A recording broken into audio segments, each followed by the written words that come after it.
খলিফাতুল মুসলিমিন ওমর রাদিয়াল্লাহু আনহু কুরবানির আগ মুহূর্তে বাজারে গেছেন। একটা উট তার পছন্দ হয়েছে। ওই উটের দাম জিজ্ঞেস করছে, কাম হাদা, উটের দাম কত? তাকায়া দেখে তার সামনে তার সন্তান আব্দুল্লাহ দাঁড়িয়ে আছে। কে দাঁড়িয়ে আছে? আব্দুল্লাহ ওই উটের রশি ধরে দাঁড়িয়ে আছে। বলছে, আব্দুল্লাহ, তুমি এই উট কোথায় পেলে? খলিফাতুল মুসলিমিন ওমর রাদিয়াল্লাহু আনহু চোখ যেন কপালে উঠে গেল। তুমি উট কোথায় পেলে? বলছেন, আব্বা, মা কিছু টাকা জমিয়েছিল, মায়ের টাকা দিয়ে আমার কিছু জমানো টাকা ছিল, মায়ের টাকা আমার টাকা মিলে একটা উট ক্রয় করেছি। খলিফাতুল মুসলিমিন ওমর রাদিয়াল্লাহু আনহু জিজ্ঞেস করলেন, বাবা, উট ক্রয় করেছো, ভালো কথা, খাওয়াইলা কোথায়? খাওয়াইছো কোথায়? বলছে, বাবা, রাজকোট ভান্ডারের পেছনে একটা জায়গা ছিল, ওই জায়গায় কিছু ঘাস জন্মেছিল, ওই ঘাস খাওয়াইছি। বলছে, জায়গার মালিক কে? বলছে, জনগণ। সরকার মালিক? কে মালিক? সরকার। সরকার জনগণ। আর সরকার কার? সরকার জনগণের না? তাহলে ওই জায়গার মালিক কারা? জনগণ। খলিফাতুল মুসলিমিন ওমর রাদিয়াল্লাহু আনহু এমন একটা বিচার করলেন, বিচারের কথা শুনে নেন।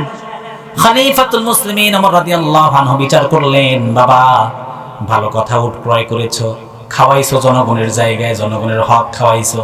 তুমি যে কয় টাকা দিয়ে উটটা কিনেছো, যে কয় টাকায় বিক্রি করো না কেন, মূল টাকাটা পকেটে করে বাড়িতে নিয়ে যাবা, আর লভ্যাংশটা যাওয়ার সময় খবরদার বাড়িতে যেন না ঢোকে, যাওয়ার পথে রাজকোট ভান্ডারে জমা দিয়ে যাওয়া। আল্লাহু আকবার। এমন একজন শাসকই তো আমরা চাই, ঠিক কিনা? আর এই দেশের এমন শাসকও দেখছি যে তার একজন সামান্য পিয়ন 400 কোটি টাকার মালিক হয়ে যায়, ঠিক কিনা? এমন চোর চুট্টা শাসক আমরা চাই না, ওমরের মতো একজন শাসক চাই, ঠিক কিনা? বিশ্বনবী জানিয়ে দিয়েছেন, লা নাবিয়্যা বা'দি ওয়ালা রাসূলা, আমি নবীর পরে আর কি নাই, নবী নাই, আর কোন রাসূল নাই। লাউ কানা বা'দি নাবিয়্যুন লাকানা উমর, যদি আমার পরে যদি কেউ নবী হতো, আমার ওমরই সেই পৃথিবীর নবী হয়ে যেত। সুবহানাল্লাহ বলে।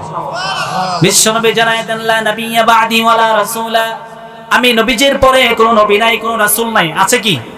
বিশ্বনবী জানায় দেন, লা নাবিয়্যা বা'দি ওয়ালা রাসূলা, আমি নবীর পরে নবী নাই, রাসূল নাই। যদি নবী হতো, রাসূল হতো, লাউ কানা বা'দি নাবিয়্যুন লাকানা উমর, আমি নবীর পরে যদি কেউ নবী হতো, সেই কোয়ালিফাই ওমরের ভিতরে আছে, আমার ওমরই এই পৃথিবীর নবী হয়ে যেত। সুবহানাল্লাহ বলেন। এর জন্য আমরা নবী চাই না, নবী তো আসবেই না, এটা ইটস নট পসিবল, এটা সম্ভব না। এটা সম্ভব? এটা সম্ভব নয়। আমার নবীজি জানায় দেন, আমার ওমরের মধ্যে সেই যোগ্যতা আছে। অতএব এইরকম যোগ্যতা সম্পন্ন মানুষ আল্লাহ পাঠাতে পারেন কি পারেন না? পারেন কি পারেন না? প্রভু তুমি বলেছো রাসূল দেবে না, বলনি দেবে না ওমর, বলনি দেবে না হামজা তারিক, খালিদ বিজয় সমর। প্রভু তুমি বলেছো রাসূল দেবে না,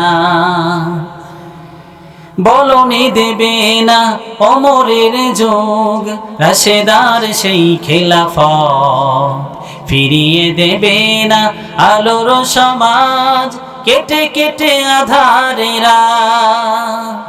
বলনি দেবে না ওমরের যুগ, রাশেদার সেই খেলাফত, ফিরিয়ে দেবে না আলোর সমাজ, কেটে কেটে আধারেরা। পৃথিবীতে আর তুমি কভু দেবে না খুলে সোনালি দোর, বলনি দেবে না হামজা তারিক, খালিদ বিজয় সমর। প্রভু তুমি বলেছো রাসূল দেবে না, ঠিক কিনা? আল্লাহ, আমরা নবী চাই না, ওমরের মতো একজন মানুষ চাই। আল্লাহ কবুল করে না। আমি